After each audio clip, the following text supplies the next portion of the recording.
Alright, so I wanted to make this video for quite a wee while, tier ranking the Cosmere, pre-getting into Stormlight. The reason is, I've saw other people do it, it looks fun, I've got a lot of opinions on these books, it would just be something fun to document before getting into The Way of Kings, which is probably the most hyped book I've got on my shelf, and it would just be fun to do a before and after to that, to see how much it disturbs my rankings or changes them, and just to compare it in future when I get through all these. I've got quite a small selection, but I've got a lot to say about them.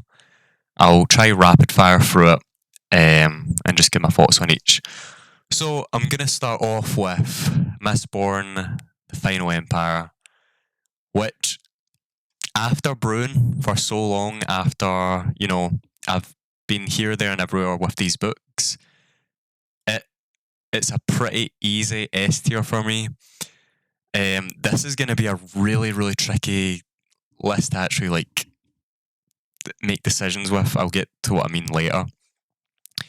But that was my Mistborn was my introduction to not only Brandon Sanderson but fantasy as a whole, and this couldn't be any more perfect to start off with. The fact alone that it works as a singular book, like it just works on its own, is already incredible. But just everything about that book, the characters, the pacing, the ending of that book, I think that's one of the only books where my jaws actually hit the floor when I got to the ending, and it's just one word alone, and I was like, oh my god, because before I read the book, I kept seeing reviews saying he leaves breadcrumbs, he leads these wee trails, and I was reading it, I was like, what could be the reveal? How could this end and make me so shocked? I feel like we already know everything, and the best way to describe it is just one wee reveal at the end makes this make sense, which makes this make sense, which makes this make sense. And then all this stuff just clicks together in the most satisfying way possible.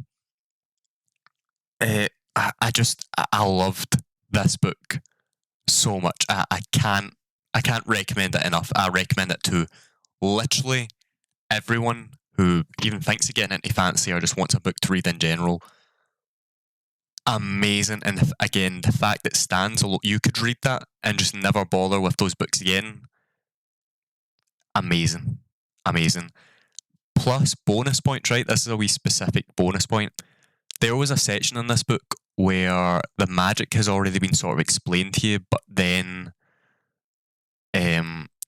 our person who's new to magic and the trainer of this magic are out on a run. And I remember doing this sigh, going, oh my god, are we really going to get a training sequence when this whole system has been explained to us? Is it now going to be, do we need to see them getting trained with that same system that we already understand? And then I'm pretty sure it goes she'd already been training for 3 months, and I was like, thank god. It was as if he knew people don't want a training montage, and he was just no, she's already been there. Incredible. Well of Ascension is a tricky one for me because I can't lie. I remember finishing Mistborn and I was like, did I go right into it? And I was like, yeah, I'm going to go right into it. And as much as I loved that book was such a middle book. It fully knew it was a middle book, and it just seemed like building tension just for the sake of it. You have a point A of the story and a point B, and then the middle bit is just even in the book alone, that's not even in the series. In this book alone, there's this air of tension, and that's the whole book. It's just leading up to the set off of that tension, and I was really, really not a fan of it. I really wasn't a fan of it. It felt, I noticed about halfway through that there was this very obvious repeating cycle, which was there's a meeting with the court, and then Vin goes out and like spars with the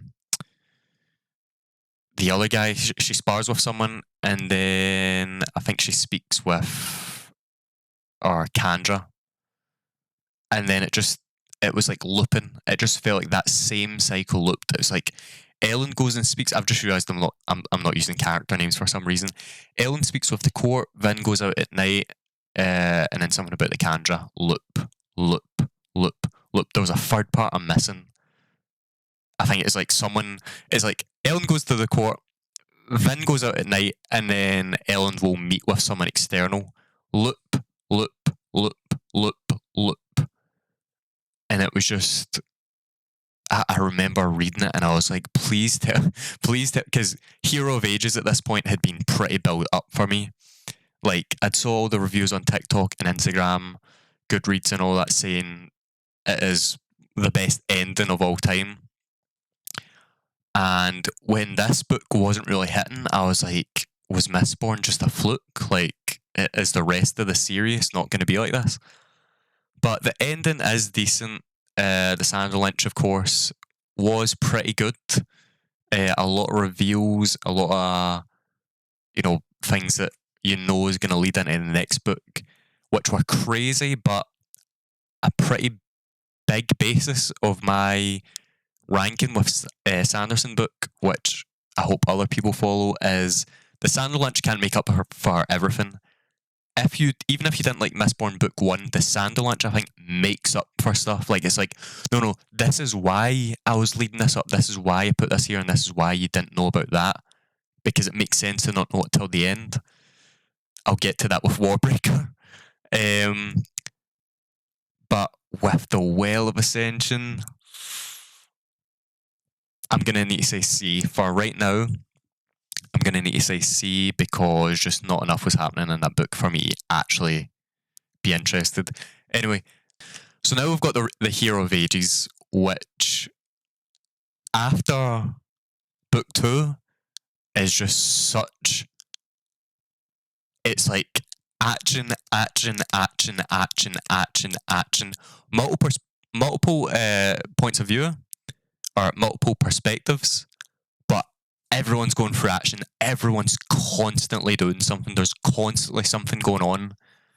And oh my god, what an ending. That book had me in tears at the ending. No joke, like I was actually in tears. I'm pretty sure I had like 100 pages left, and I don't often read 100 pages. I read some of it in bed, and this was like at 1 a.m, and then I went into the living room to finish it, and I was in tears at that ending. What a fucking read.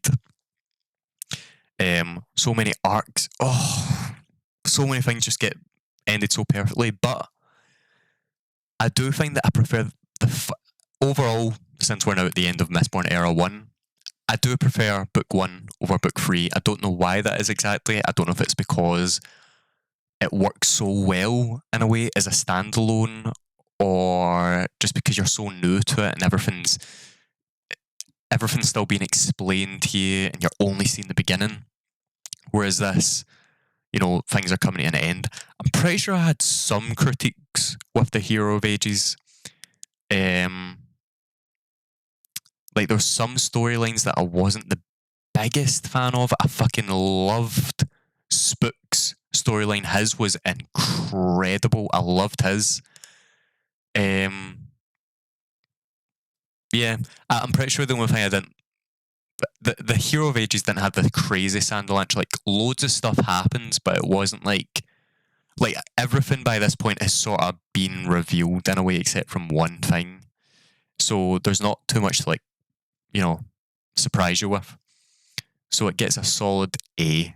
And I think you remember from my tier list, people always some people critique the way I rank things. And if we're talking about 5 stars, right, 3 stars out of 5 is still really good. Like, 3 stars out of 5 is not incredible, but that's a good... You're 2 away from a 5. 2 is where it gets bad, but 3 is still really good. A tier is good. S is like a reserved spot, but A is good. So that was Era 1. And now the Alloy of Law. This one's tricky because it's quite a tricky one because so far I love the Wax and Wayne trilogy. No, quartet, should I say? But the Alloy of Law felt like he was still finding his footing on where to go with that story. I'm pretty sure it was meant to be a one-off before it became an actual series. I love Wax and Wayne. I know that that's a quite divisive point, but I like the comedy he does a lot. Again, people sometimes don't think he can do comedy. I thought he did Wax and Wayne perfectly.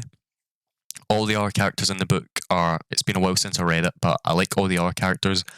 But Alloy of Law, this is another thing we'll get to with Warbreaker. I just wasn't really engaged in the mystery. There's a plot, and our detectives are, trying to figure out who's behind it, why they're behind it, and the reveal and stuff just wasn't that crazy to me. All the reference back to the first book were really fun. Like hearing them talk of these people, because there's been a time jump, hearing them talk of these people as like myths and legends is just so interesting. I've never seen that before in a book, at least. So that was really fun, but it just like I wasn't that engaged with this story. Yeah, one thing to keep in mind with the Alloy of Law or the Wax and Wayne series as a whole is there is that 300-year time jump where things have sort of quietened down. So something to keep in mind with my rating is it probably could have been completely different if I had read Mistborn Era 1, Stormlight, Warbreaker, Elantris, and then came back to it. I probably would have been like, oh, finally something that's a lot more slow paced. Whereas since I'm jumping in from Mistborn Era 1, which is all this epic high fantasy, and then immediately it feels like the paces just went completely slow and the stakes are a lot lower.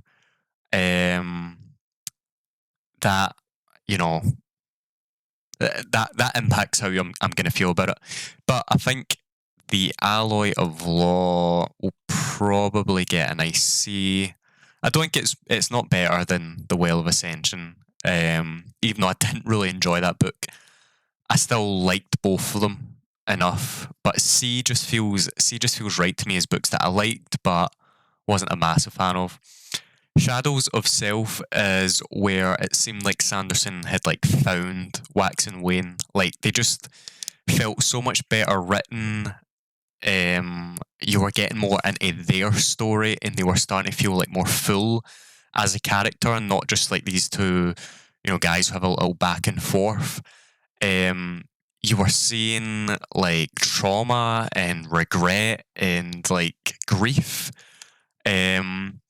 And the mystery this time felt a lot more grander. The best way I can put this book, the best way I can praise this book, is it did suspension and tension the way I wish The Well of Ascension had did it. And it all happens on one night. It's like this book is basically set over the course of one night, and it's all about you don't know who to trust, you don't know what's going to happen next. Things are just not falling apart, but like chaos is just close to unraveling. And that was one of my thoughts during it. I was like, I wish The Well of Ascension had went through this approach. You know what? The Well of Ascension, I hate to keep coming back to it, but it didn't need to be that long. But Shadows of Self, I was really enjoying it. I usually hate books that feel dragged out or scenes that feel dragged out, and given this was one night, that would usually drive me crazy, but he did it perfectly in a way that it actually didn't feel like it was one night. For example, some books will be like a scene on this day in the morning and then a scene a week later during the night. and it doesn't feel awkward. So that's what he does in this. It just feels like all these different scenes, and you're aware. You're just like unconsciously aware. This is all over one night, by the way. But yeah, Shadows of Self, I enjoyed. Predicted the ending, but I did really enjoy it. The 11th Metal is a hard one to rate. I'm not even going to spend too much time on it. It's just a backstory for Kelsier, really. Just a short mini backstory for some of Kelsier. It was so good to like be back in the era one. It felt really good to read that, but I don't even know why I've included these. I'm gonna put it as C because how would this rank over anything? Like, I don't know why it's on there. Elantris, oh my god, right? So this was around the time that I realised I'm going to do a Cosmere reading order. I realised that I wanted to read most of Sanderson books, and I might as well go for an order that is satisfying, which is basically, in a way, almost release order. But I wanted to, be able to get references when they came up and read the essential stuff before, as well as get the bad stuff out of the way early, which is what people recommend with Elantris. They say it's his earliest novel. It is, you can see that his writing's a bit weak. He's not really fleshed out. His characters aren't the best. Just utter lies. Just complete utter lies. Elantris was so good for a slow-paced book that's 600 pages. Did I struggle with it at times? Yes. Is the mystery a bit dragged out? Yes. But oh my god, did I just fucking love this book and its characters. Hrafen, I don't know how to say his name, but he may be one of my favourite Sanderson characters without a doubt. His story, his character, every scene with him, I was like, oh my god, yes, we're back with Hrafen. It's like, you just knew it was going to be a good scene. I loved the book. I remember reading it, and it is a slow burn mystery. Like, there's a mystery, and we're gonna dance around it, while trying to uncover it, as well as other stuff going on, like political intrigue and religious aspects. But I loved, and maybe it was because people set the bar so low, but I loved this book so much. I loved Hrafen. I loved, is it Serene? And I only read this book not long ago. Serene and fuck, I can't even. I love this book so much, and I forgot what's his name again. That's why I couldn't remember. I don't know how you say it. Raiden. Their little arc was really cute. Well, their little story was really fun. Not the most engaging when it went to them, but when it went to Hrafen, I'm finishing this chapter. Oh my god, I loved the way this book wrapped up. I loved the Sanderlanch. Oh my god, it was so good. It was so good. It's a hard book to sort of sell because the whole thing is just, there's this mystery, and that's going to be, you're thrown in from there. But, oh my god, hard to not give this S, but it wasn't that good. It's going to be an easy A. I fucking loved that book. The Hope of Elantris is a D. It's an again, I don't know why these are on this. It's an incredibly short. Warbreaker's just sitting there, and I just finished Warbreaker today, by the way. I literally finished that today. I might as well have these two. I might as well have these two prepped for when I get to Warbreaker. Because that's what a lot of this video is going to be about. It's going to be about Warbreaker. So yeah, The Hope of Elantris, incredibly short story about Elantris, takes place during Elantris, and it's just a different character's perspective while things are happening. And the reason he wrote that book is really sweet. You'll find out, if you ever read it or you can probably just find out why online. But the story itself isn't much. It felt a little. It doesn't feel right to say pointless because of why that book exists, which makes sense. But as an actual story, there's no reason to read it. I wouldn't say, unless you want maybe a wee scope into something that might be in Elantris too, but not that interesting. Warbreaker, this was probably the first Sanderson book that I just wasn't enjoying almost the whole way through. Again, I did only finish this last night. That isn't even going to focus. Yeah. I did only just finish this last night. Well, no, today. And it just... I don't know where to begin because all day I've been thinking about this. Like, it was set into... First of all, I despised all of the characters, essentially. Except from the obvious ones which were, Vasher, Nightblood, and Viviana. Their whole story was very fun to follow because they were outside of the palace. That's going to be a key point, right? I despised, and I can't highlight that enough. I literally, when I was reading this, I literally went onto my notes app, took a page number, and wrote, "I despise Lightsong." I despised Lightsong. I didn't care for Siri and the God King. I found it interesting at first, but oh my god, did I hate the gods. This was the first time where I was like, okay, Sanderson, his humour isn't working for me in this book. He's trying in some areas to have jokes happen, and they're just not happening.